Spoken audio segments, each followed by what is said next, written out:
All right, there's a good start um, on this device. I see the texture. I think the main improvements could be like to the lighting and some things that I think are still a work in progress, like the screen. You might be able to Photoshop this off and apply it as like a label if you like use the transform tool to flatten it two-dimensionally. But there's some things like the contrast in this gradient across the top, a little bit more of like dark and light on this left face. This is all looking about a bit flat. I can see that the lights and darks are in the generally the right location. And then of course like the slabs in the background. So starting with this, I'm noticing that this is split. You're going to want to use a combine command in SolidWorks to join these two. It might also be beneficial to separate out the front face where the screen goes as just a separate color. Let's see, is this a different material? Good, that's good, because you can, I don't know, that might be metallic. Oh no, or maybe like a gloss black, maybe a bit different. But yeah, as far as the contrast goes, looking at the environment here, I think you want the background to be darker than this. Let's see, can I just duplicate this? And I'm gonna see if I can just change this background color. I think it's, yeah, right here. So I think darkening this should get more contrast. Now, obviously, it darkens everything because it's sort of like reflecting in the scene. But you can counteract that or build contrast with playing with the light brightness of some of these.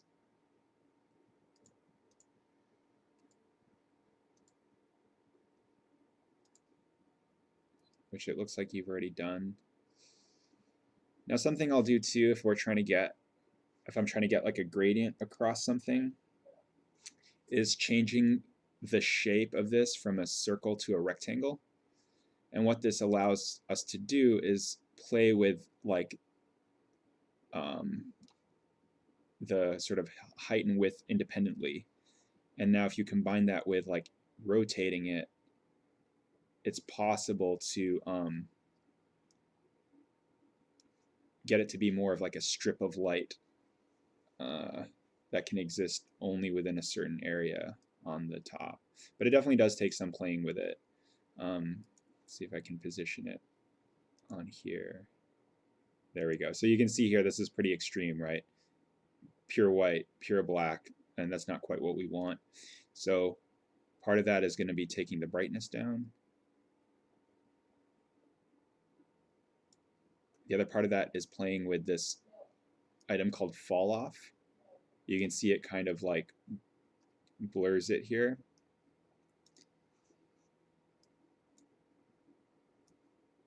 But I mean, you can see this is a pretty drastic spread here from this gray to this pure white.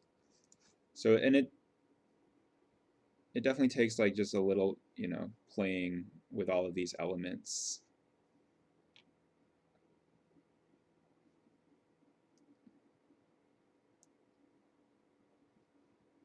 I also think the gray background will help you versus this pure white background, because like this is almost completely blown out here, so we're losing the back edge, which is not ideal typically.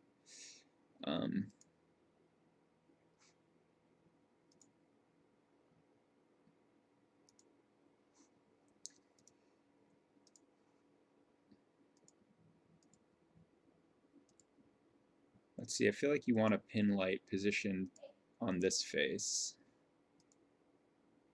But again, the same thing, playing maybe with the radius and the fall off.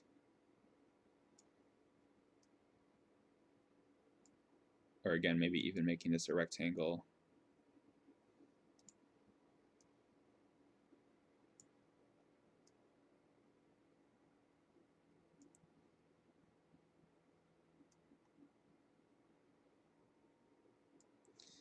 Sometimes it's also the material.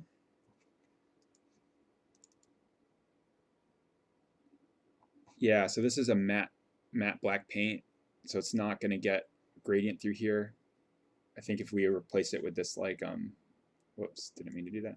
This like hard shiny plastic, you're going to get more of a gradient through there. And I prefer the shiny plastic because it has this like roughness slider. So here you can play with how reflective you want it. And that would be my approach on that. But yeah, so we'll go back to your light setting here. So I've made some changes to the material. Obviously, yeah, this is more just like advice. What I have set up here is not great. It's just a way to approach it. Same thing here, like looking at this top material, looking at how dark this is. I think this was set to glass. I might try shiny paint for this top piece. It's often typically a pretty good gloss option, just because this looks much darker. Right, this pure black here compared to what we have. But that didn't jump much. I'm going to duplicate this because another possible quick fix would be to go to the settings here and just pump up this contrast, because like here we have like light gray to white. So let's see if we double this, what effect that has. Let's go back and edit this, and maybe it's just dragging it.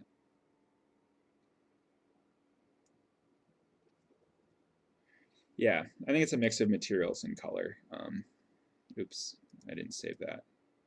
But like I'm trying to get this to be more pure black, like the image.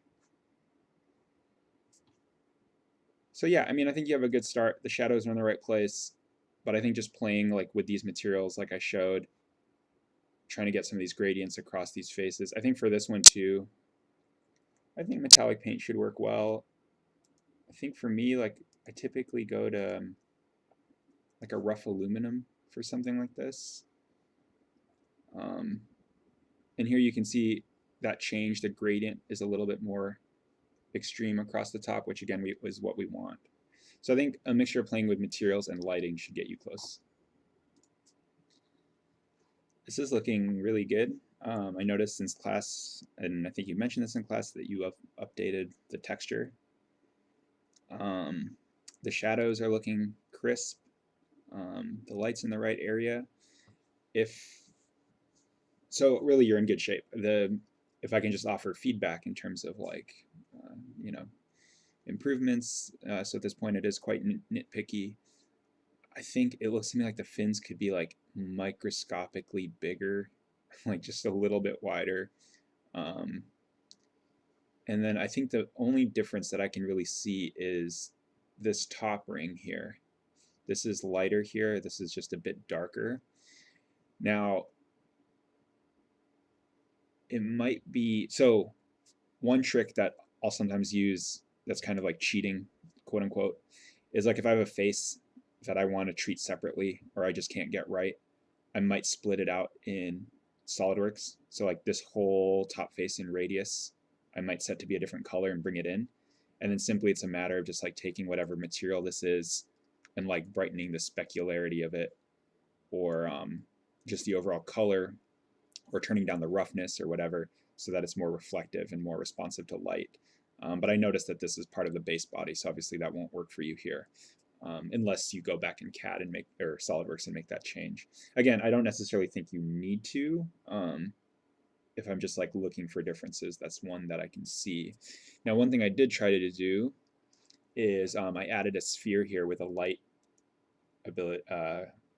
material to it. So I just add geometry sphere. And then it's all just about like positioning. So I just dragged it up above the model, under here in position and scene. I just made it bigger. I made it into an area light, changed the color to white, played with the lumens so it's not terribly washed out, and then moved it around and positioned it to, again, just try and catch this top edge. Now, of course, it is a give and take because it kind of kills your shadows, which, again, look really good.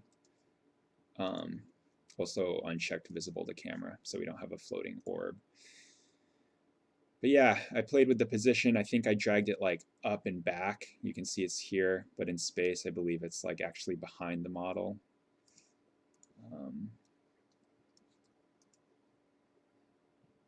So I mean, that's like one thing that could be added potentially. And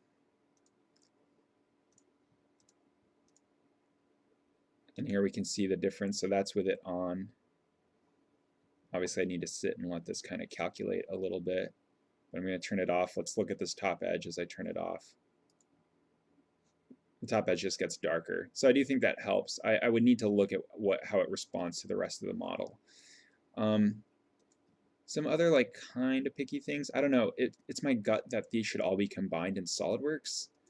I don't think I'm seeing any major issue to that. My reasoning though is that filleting this edge can be helpful, I think, for lighting. But if we look at this, I guess we really can't see this interior edges, so it probably, like, it doesn't matter really. I am noticing like this edge has a fillet on it and is catching some light, whereas this looks like there's maybe a missing fillet between this face and then this interface here in SolidWorks. And again, these are all just like picky feedback of like ways to improve it. It already looks really good. All right. Yeah, so just at a glance, the proportion of the handle needs to be bigger. There's a texture on here. Also, just like looking at where the highlights are. I mean, I know you switched gears in this, so you know, maybe there's a time constraint here, but it definitely needs some of those things addressed. Looking at the texture on here, I'm noticing it's just a bump map. Now, really, I think if it were me, I would probably try and build this in SolidWorks.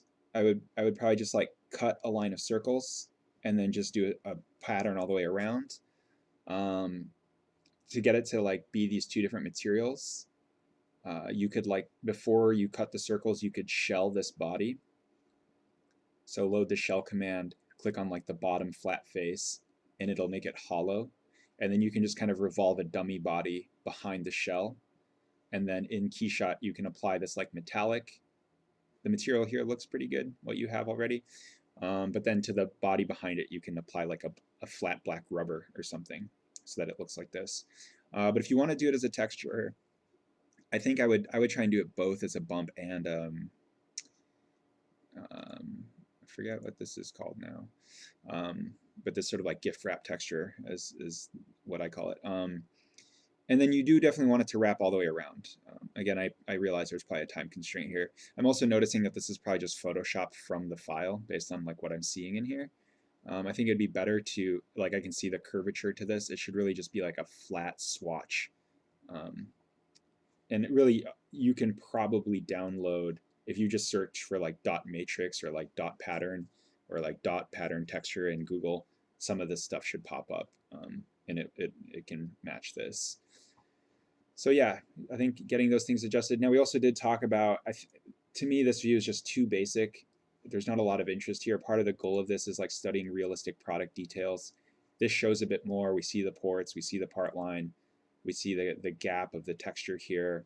I think these are nice button details and get some labels on here.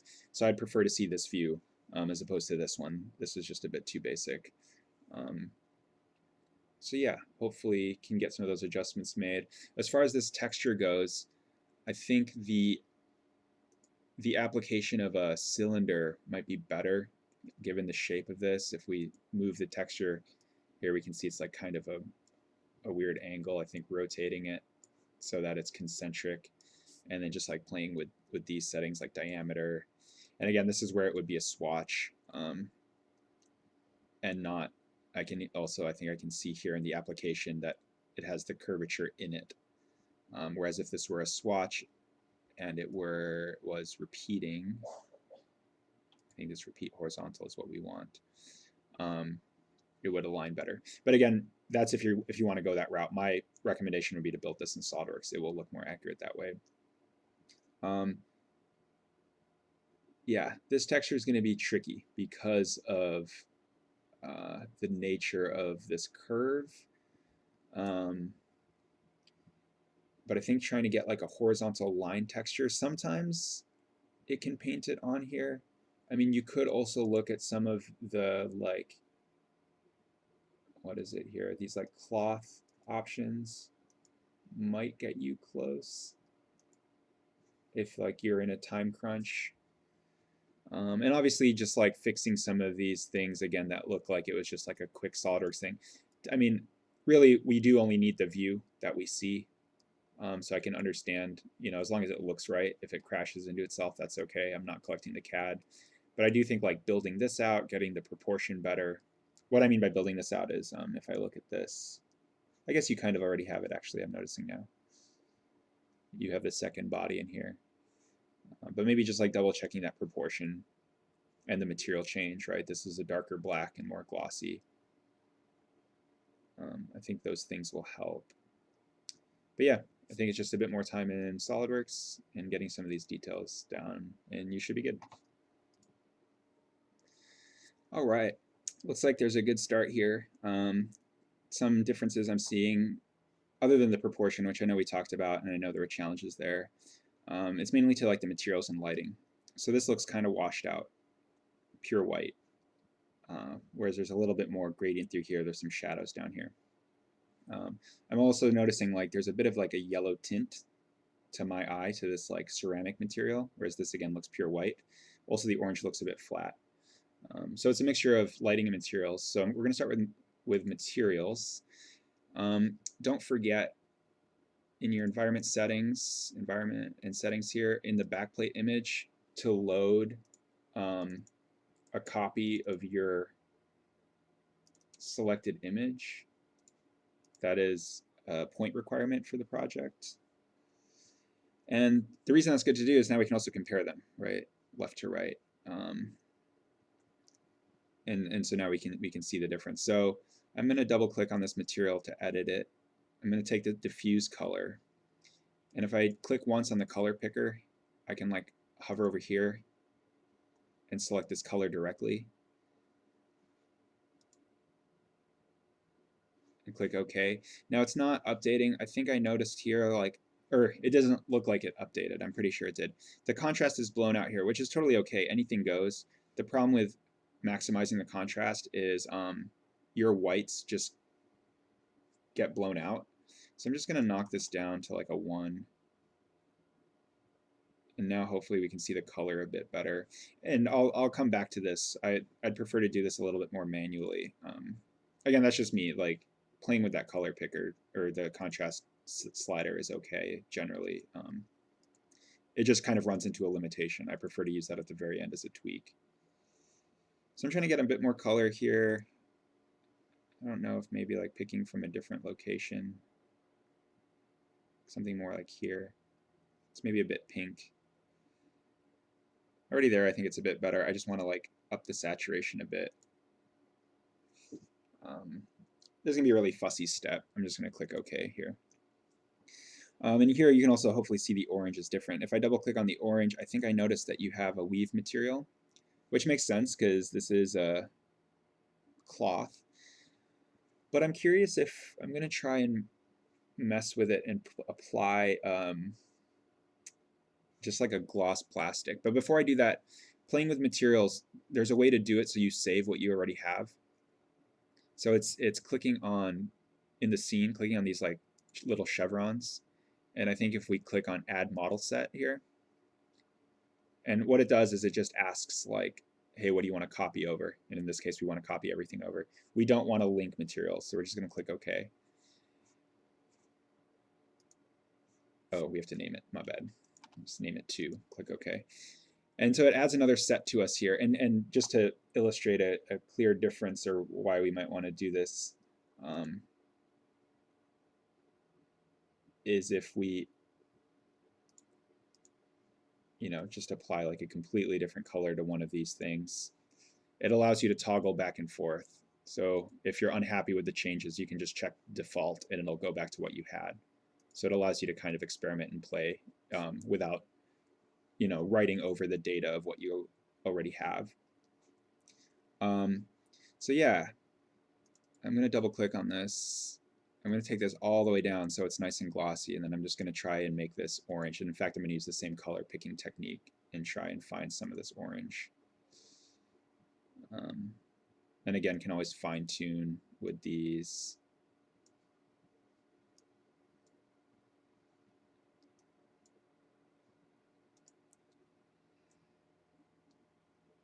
And I think there's a bit of a challenge because it's like a smaller diameter. There's like kind of like less cylinder to pick up on some of these highlights and lowlights. But again, here we can compare the two. And I do think that that gloss, I think that it's too small for any of that like texture weave to show up. So I think the gloss plastic will help. Now, the next thing would be to do the lighting. So I'm going to go back here. I'm just going to change the background back to the color that you had. And then, like I said, I took the contrast way down. In the HDRI editor, we can play with the lights. So I want to like find this one and see if I can bump that up. And the way I do that is I just like uncheck boxes to see like what is causing what. So here I can see like it turns that off. And I think it's this one. So we can actually select this and just like punch up the brightness of it. And so this is a way of like manually tweaking the contrast.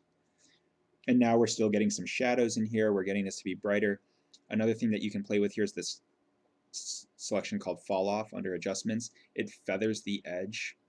So here, if we bump it up to like 0.3, if you look at this edge, it'll just keep smoothing it out.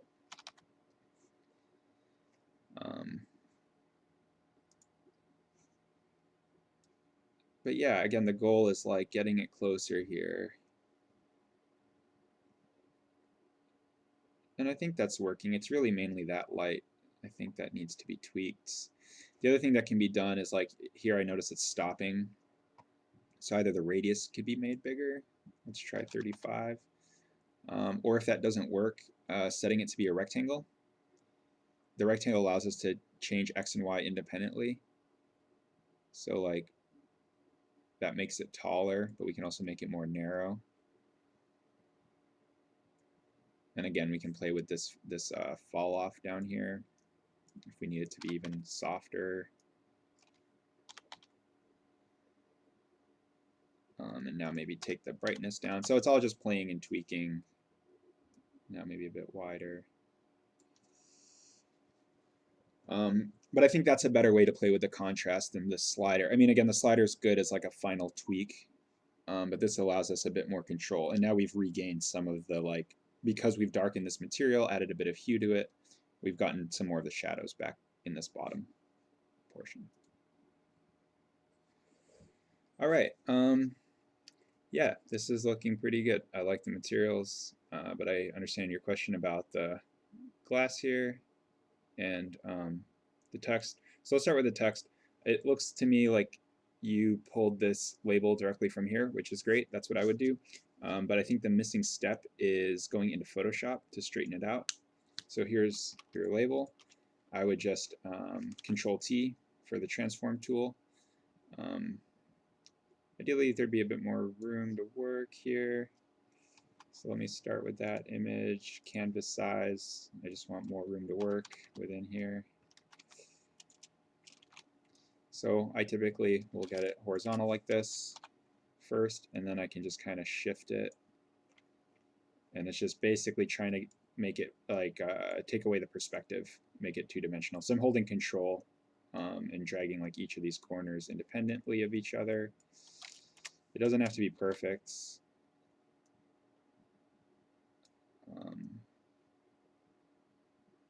But yeah, like I'm looking at the letters, trying to get them to be vertical. Like this box actually might be a good indicator. If this looks like a square, you might be closer. So I'm going to go ahead and save this as PNG. I'll just call it image 2.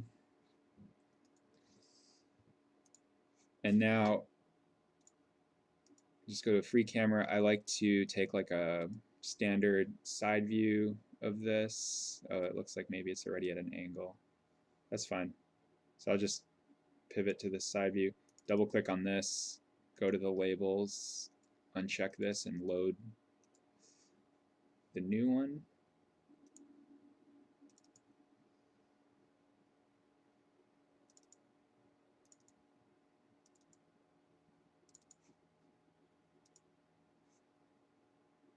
And then play with the scale.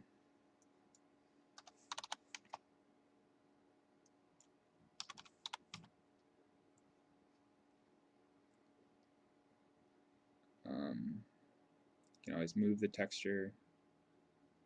work.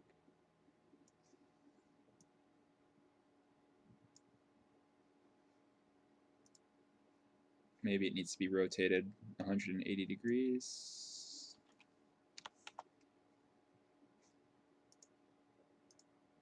Yeah. Right, and that could be fussed with. So let's go back to the hero. So yeah, that's already better. I think you can still fuss with it in this view. Let's see.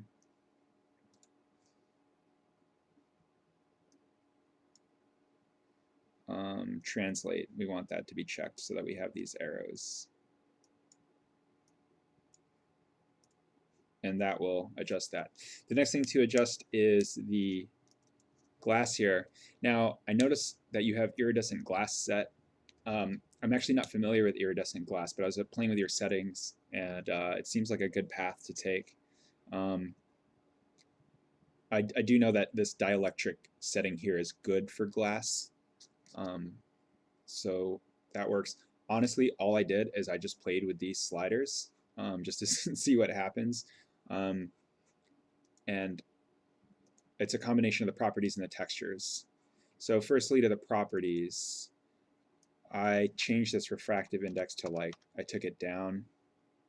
What else did I do? I think I also took the transparency distance down.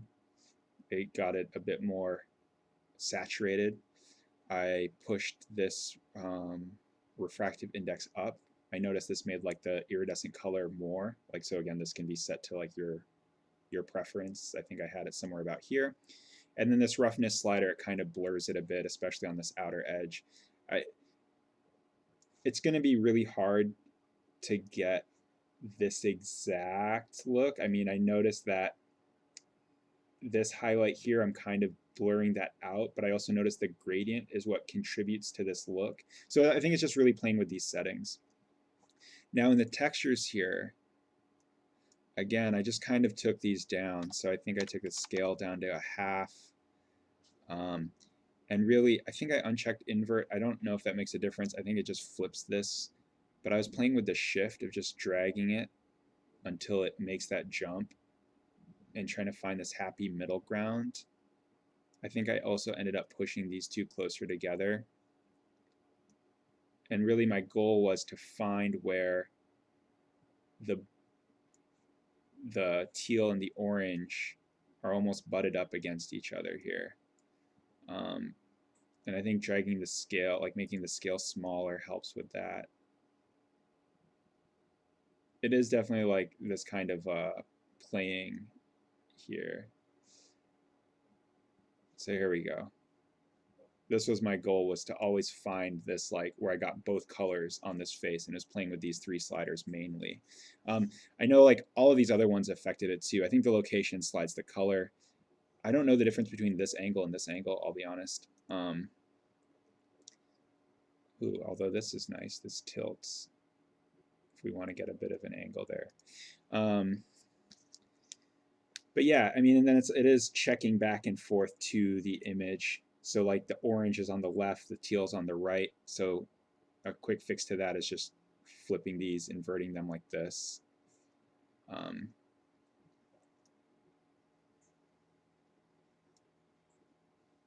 And really it's just playing. Like that's all I did, is playing with these sliders. You might be able to copy these numbers and get something close, and that's totally cool if that's what you want to do. But I definitely recommend playing on your own too to get something close here.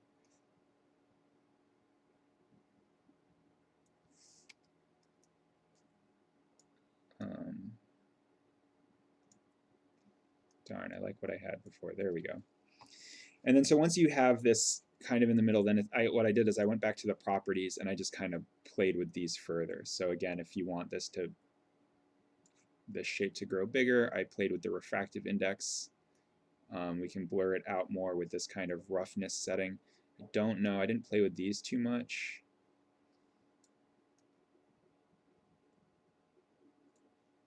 But honestly, like, for me, there is a little bit of exploration within Keyshot to get how you want it to look.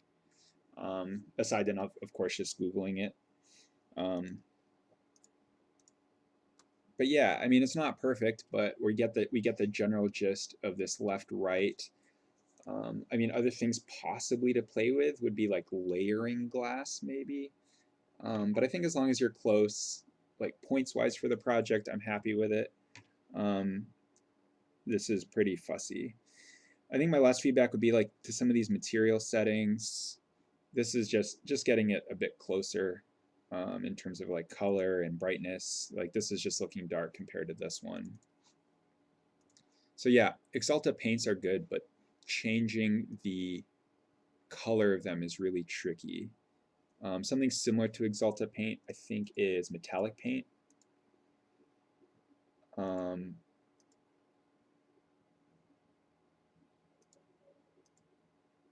and I think this allows for more color, playing with colors. So if we double click on this, yeah, you can tweak the color a bit more here. So like if you need it to be brighter or what have you, that might be something I would consider. All right. Yeah, this is quite an ambitious choice given all the texture and thumbprints and stuff, but I can talk about attempting to get some of these things and address your question. So your first question is, what can I do to make the shadow on the screen better or make it look like an actual screen with glass? So honestly, like what you have is pretty good. But the answer to your question is to build as much of this in CAD as possible. So if it were me, like the part that has the Pokemon, I would have this as a recessed cut lower in this back face. I would probably have like 3 levels. So one would be the Pokemon screen, one would be this like black border, and the final level would be like one piece of glass over both of those, slightly floating. I would also probably build the light in, and like this would be like a cut in the black level, but beneath the glass. Because I think right now the way you have it with a label, it just looks too perfect and too clean, and that's what's causing that. So building out this screen area with like a lowered main screen, a border, and then a piece of glass over it, I think will look the most realistic there. If I double click on this here, I notice, that in the scene that it's just a separate piece of glass over this. So this is what I'm talking about. I would just cut a pocket in here, and then I would put the label. I would separate out the faces as different colors. So this pocket would have the Pokemon screen. I would have a black border on this edge here. I would have that be a separate material than the Game Boy so that the cuts and stuff don't go into it. And then simply this top face could then just be just like either a glass or probably best would be a clear plastic, either rough or shiny, depending on the impact that you wanted. I would have that material be relatively thin in SolidWorks and possibly not touching the black border. So just like doing a move body command so it's floating slightly. Anytime in KeyShot where you have like a clear material touching a solid material, it can lead to like weird sort of overlap. So that's the screen. Now, as far as like making your own marks on the Game Boy, you could like try and Google a mark texture or try and create something like this in Photoshop and apply it as a bump label and position them as you see fit. You might be able to even like select one of these out in Photoshop, like select this one out in particular, trim it around here and make it a PNG, so it's just like a dark with a light down here, and apply that several times into these different corners to get them. But I think an easier way that I would be fine with is if we edit this material and we go to the textures here, we can play with it. So the first thing I would do is change this size. This is like massive. So I would change this down to like 0.3 maybe. And I'm mainly looking at this culprit. These other ones look like they're a good size. And then you can also play with like the density of it. So how many of them you want. So if we set this to like 2, there's a lot more scratches that appear. So again, this is all just to your own personal preference, right? So we can make them small but more dense. So there's a few more. But I'd also play with the positioning, so I'd move this texture. And again, this is all just playing with it till like it looks good to you. You know, here I've moved it away, so now we've like lost a couple. So for example, then that might mean bumping the density back up, right? I think we can also like rotate the texture. It's kind of weird to me that it's like at this angle, but so I think for me it's just like literally just playing with these settings here and just doing it until it looks right to you. It doesn't have to be perfect. I think you can just. I know I've talked a lot about like getting it as close and as identical as possible, but something like this that's kind of random, like these scratches. I think as long as you get the spirit of it, um, you know, that's good enough for me in this project. So that's what I would do for that. Your question about the glossy part on the buttons and them being labels, I'll be honest, that confused me. But anyway, to speak to the buttons, if we look at this, if you're referring to this glossy part, that's a materials thing and a lighting thing. So if I double click on this, if we drag this roughness all the way down, here you can see that it's more glossy. And then this is just like setting up your lighting environment in such a way that there are lights that hit here. But of course, I would build in the B and the A in SolidWorks, just like you did with the griddle. I would also build in the circle in the middle here, the arrows. If we look at this, this plus button is dimpled down in the middle, so you could almost do a revolve cut from the center here. That gives it a bit of a dimple, and that will allow it to have like this highlight area here. There's definitely a light being cast from the left side here catching this. Select and start, I would extrude into this.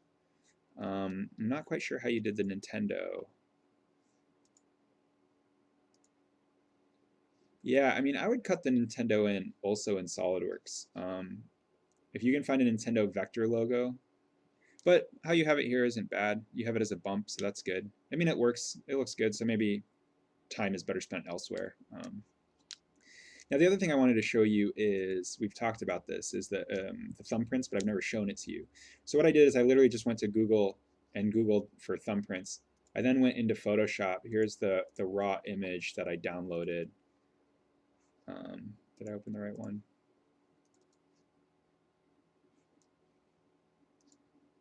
Oh, yeah, here we go. It downloaded like this, right, with a white. So we can just simply go to select, color range, click in this area and click OK. So it selects all the white.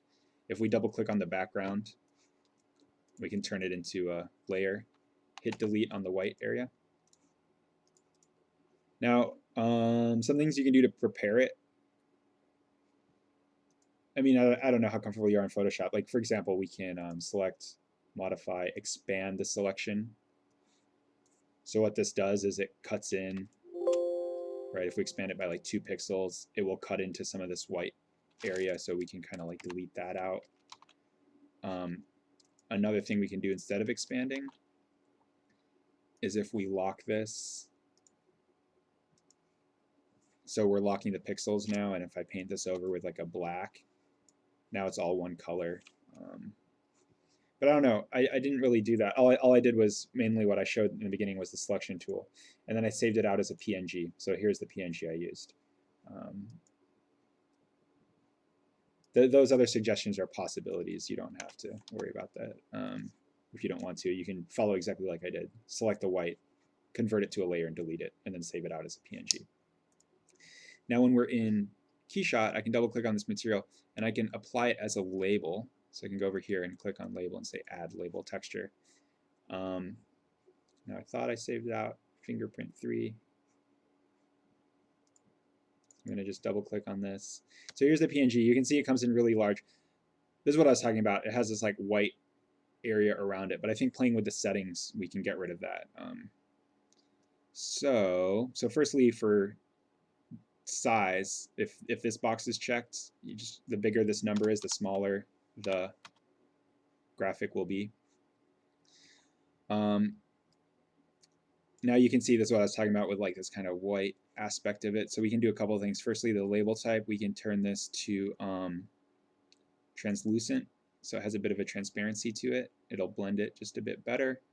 The brightness, we can take this down, again, just to like increase with the blend here. And then if we go to label properties, I think, can we, yeah, you can play with the translucency here. I guess I didn't play with this last time. Let's see what happens.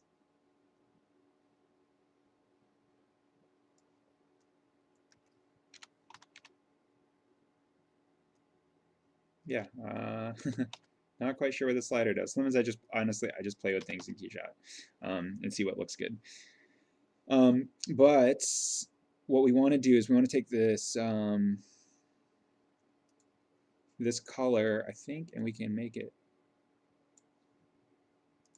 darker. We can take this specular down so it's less reflective.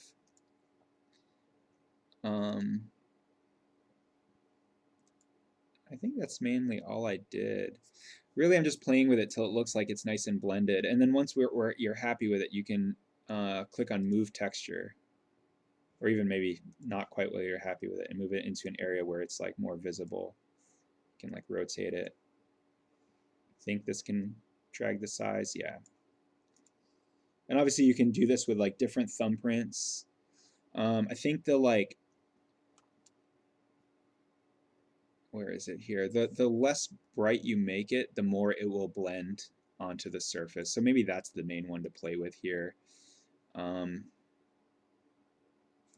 And that should get you thumbprints that look closer to like what we have here. So it's kind of like all those settings. I guess brightness and maybe translucency are the main ones. Definitely like here there's a bit of a gloss highlight here. If you take the specular and make it black, it'll make it totally matte. So it won't, the thumbprint won't pick up any highlights. So maybe that's another change worth making. But yeah, that's how I do the thumbprints. I might grab like one or two, you know, a couple of them, again, just from Google. Now it is going to be a bit of a trick getting it to bridge over here. But yeah, I guess just do the best you can. That might be worth a Google, like having a label go between two materials. I do think it's possible. I mean, I think one possibility, let's look at this. It's going to ruin what you have. But here I'm going to try and position this. So label textures, move textures. So I'm going to position this here where it's going onto the screen. I think if I shift left click on here and right click on the screen, here you can see that the thumbprint goes across.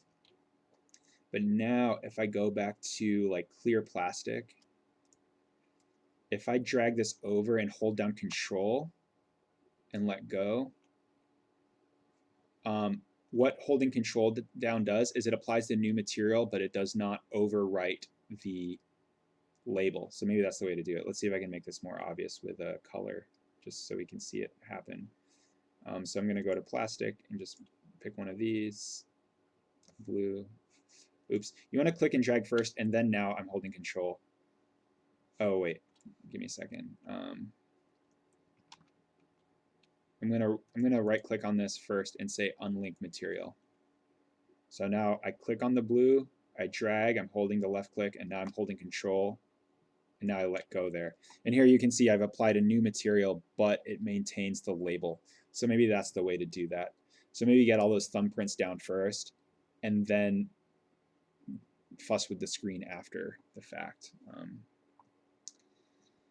And then your question about, is there a limit to the number of textures and labels? There is no limit. So you can just keep putting thumbprints and stuff on if you wanted to get that close. So I think addressing a couple of those things will get you pretty close. As far as like the form, you know, there's a weird corner here. I don't know if that's CAD or lighting. My suspicion is that that's CAD. So you might want to put a fillet on there, or just like, yeah, this sweep, what's happening in here. I think you just want to fillet this. You may need to loft this corner. I think we talked about that at some point. I thought I did. But yeah, you might want to look at that.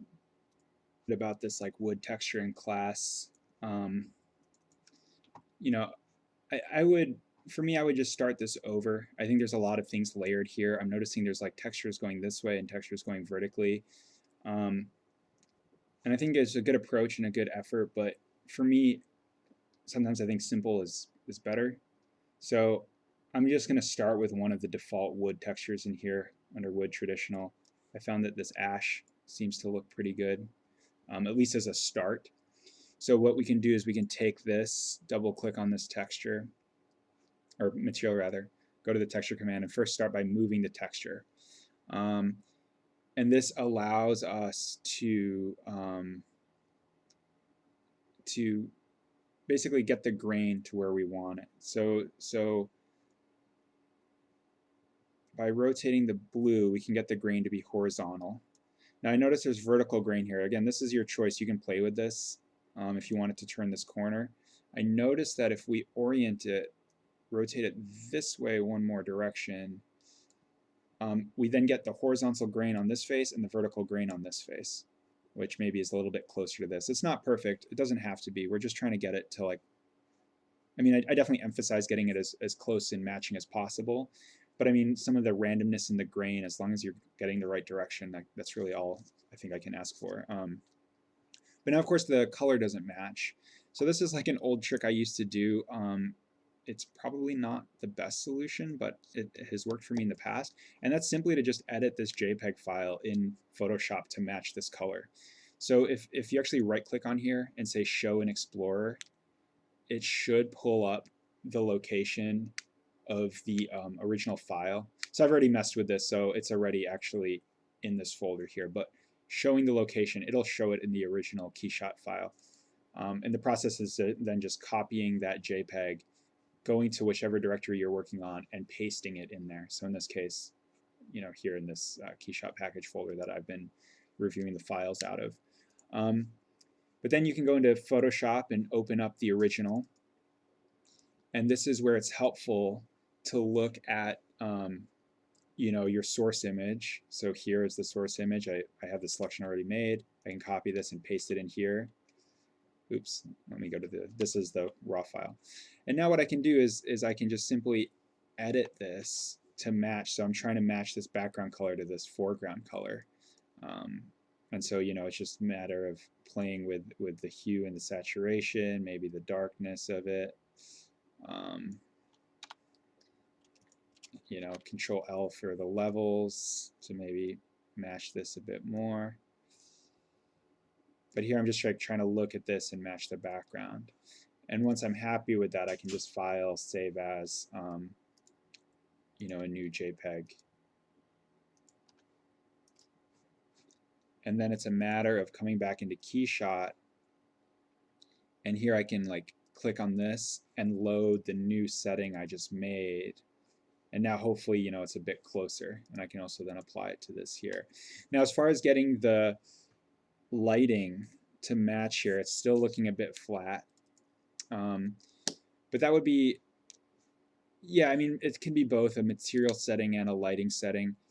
For me, I think here I would want to come over to the environment, and it could be messing around with what you already have, like seeing what's causing which lights. So for example, if I try to find whatever's causing this light here, I can do that by unchecking boxes one at a time. So it looks like this is a little bit responsible, so we can play with the brightness here and bump it up just a touch. But we can also add another pin and just using the positioning tool, click on the top here to get some more of what's going on here. So I think that would be my advice on this. Obviously you can tweak this more. It's looking to me like this needs a bit more red. So you can always go back in Photoshop and edit the material to tweak that and get it a bit closer. But I think it's a mixture of those two things, right? Of starting again with this material, photoshopping the JPEG, the source JPEG, to match this a bit closer, and then playing with the lights to get some of these highlights on here. But yeah, I mean, other than that, everything looks pretty good. I mean, I would probably fill it along this bottom edge here. Align the angle a bit more. I think it can be played with. Right, so I'm gonna, or I don't know if it just got adjusted maybe only on my machine. But I think tweaking a couple of these. Obviously, I would tweak this scene before playing with the lights. And here, like the amount that we see on the top here, this can be done with the focal perspective length. I think this needs to be a bit lower. Oh, you know what? I can appreciate this challenge. I see what's going on. I see why you had that at 75, because you want to see the top of the handle, but that's affecting this center bit. Honestly, that might be, yeah, that's fine. I wouldn't stress too much about that. It might be a proportion thing, like the actual gap in the original versus this here. Although I think what I have here is pretty close to this background image. Yeah, my sense is that your handle's a bit tall compared to the original one. And that's why we're seeing more of this top face. But yeah, I think play with the camera, then get the, you know, update the material, then play with the lighting.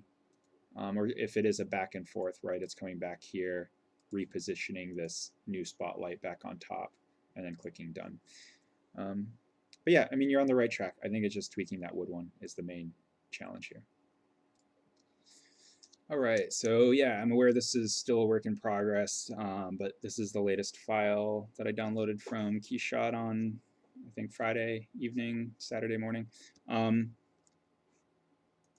yeah, I know we already talked in class about the camera angle. I do think that something odd is going on in the original render. I'm fine, you know, get it as close as you can visually. I'm not too concerned about that detail. I think we talked about yeah, his focal length is blown out, which I can understand because you're trying to get these to be parallel. But just find a happy medium there. I think whatever you can judge by eye, it should be good, should be close. Now, the main difference that I'm spotting now that maybe I can help with is like the color. I mean, other than the obvious stuff like labels, I trust that that's clear to you. For labels, I guess specifically, I think I said this in class, but I tend to, especially with something like this that's so label intensive, I tend to take these like perfect front, you know, top and side views to apply the labels one at a time is my typical approach there. So that's how I would approach that if I were you. But the main thing I want to talk about is the color. So if I double click on this, like, yeah, I notice this is anodized, you know, brushed blue. While that probably is the actual material, getting the hue adjusted can be a bit tricky. Now, there may be other ways to do this, possibly through this color to number input. But the way that I know how to do it would be to use like a metallic paint instead of the brushed aluminum. Now, or the brushed anodized. Now, I noticed there is this bump texture in here, which I think is working quite well for you. So if you actually drag a material and hold down Alt as you do it, so you would click and drag first, and then while you're dragging, hold down Alt, it should maintain this bump texture. So I'm in the paint metallic traditional here, and I'm just going to grab one of these blues. I don't know what the difference is between the two of them. Orange peel deep cobalt. Okay, basic, that's what we want. We don't want to apply a new texture to it. So I'm going to click on this, left mouse drag, and now I hold down the Alt button on my keyboard. I let go, double click on this and check, did that work? Yeah. So the original brush bump is still on there. But now when we go to properties, you'll see we have these adjustment options here. You can even simply click on the color picker and come over here to your drawing and get something that matches pretty closely. And yeah, it's just a matter of playing with both of these things. The color picker isn't perfect. Let's add a new camera here and just shift this over so now we can see both. All right, so it looks to me like it needs a bit more saturation.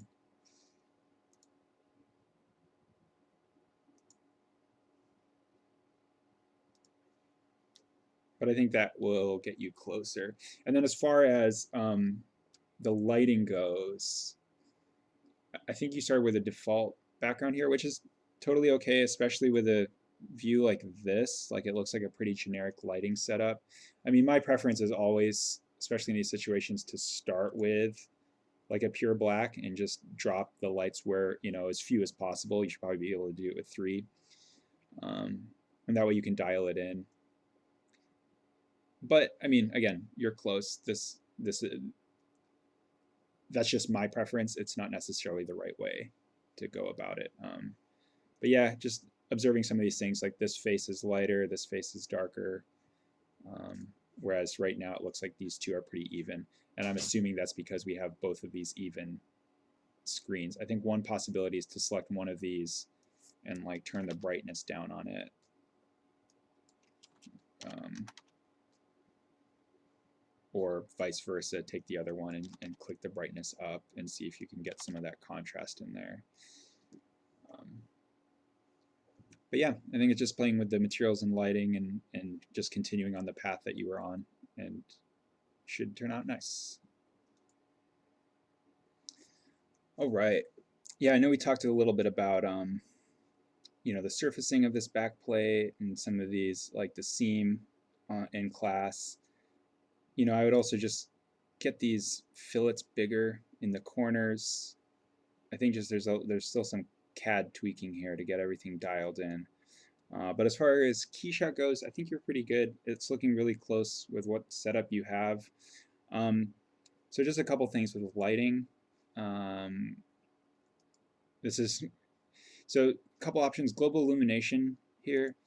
It is how indirect light affects each other. And my understanding is if you're going for like these glowing effects, checking this box helps, although it will increase render time.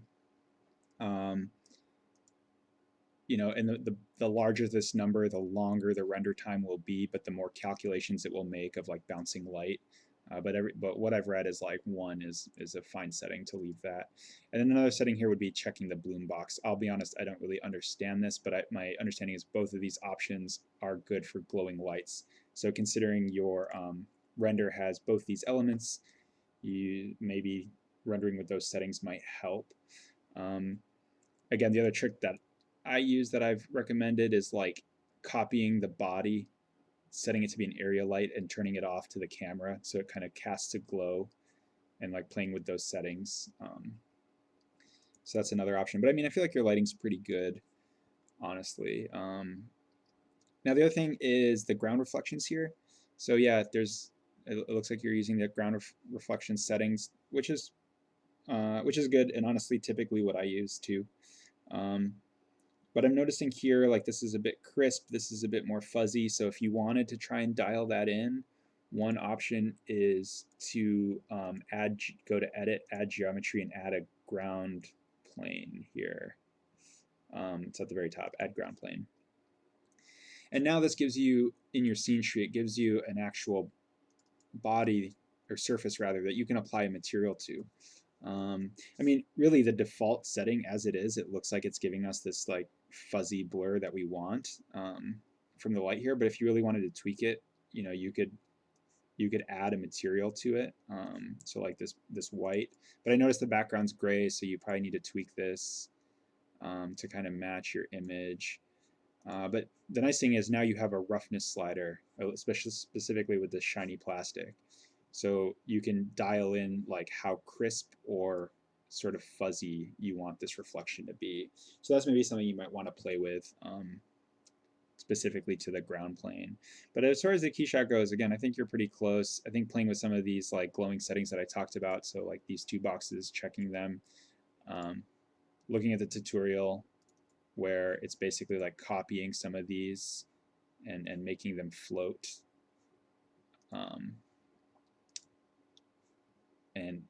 Like shrinking them and applying an area light and unchecking visible to camera, you can dial the glow that way. If you wanted, it's just like playing and seeing what the effect is. But otherwise, I think what you have is pretty good. So yeah, it's a mixture of all those things and adjusting the CAD as well.